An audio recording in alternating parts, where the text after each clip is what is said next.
Don't let the Automapper Library DLL stop your apps from running. I'm Sophie Chen, a senior Windows support engineer, and here is the safe method to clear it for good. Before we dive into the Automapper Library manual process, note the maintenance tool linked below for standardized file referencing. This is the Automapper Library, the Automapper Library core.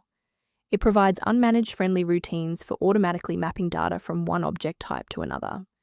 It facilitates the orchestration of complex data link manifests between database models and UI view models.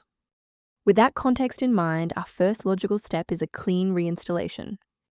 The professional protocol for this error is a fresh installation of Automapper. Navigate to the Microsoft site to download the Visual C Redistributable packages for x86 and x64, then complete both installations. If the installer was unable to bridge the gap, we will move to phase 2 of our diagnostic to refresh the system's memory. A full system restart ensures that no background processes are currently locking the Automapper library file. A fresh boot allows Windows to reinitialize its library map from a clean state. Take a second to bookmark this page or hit the like button before restarting. That way, you can easily resume this guide once your system has finished rebooting. Now that the system has rebooted, if the issue persists, let's move on to our next level of troubleshooting. Feel free to pause the video if you need a moment. Sometimes a simple restart isn't enough for broken runtimes. Follow these steps to refresh the redistributable files. First, go to Control Panel, then select Programs and Features.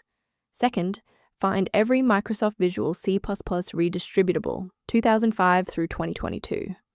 Third, right-click each and select Change, then select Repair.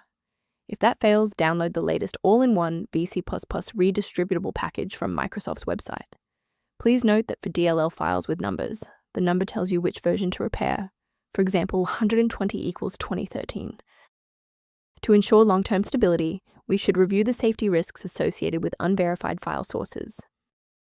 Protect your digital life by ignoring unofficial download links for Automapper Library DLL that could lead to identity theft or the loss of important files. Protect your workstation's long-term stability by utilizing a professional-grade diagnostic for routine environment checks. If missing library references are a concern, the suggested resource below provides general system maintenance information. If this fix repaired Automapper library dependency issue, please like the video and subscribe to stay informed on maintaining a secure and stable PC.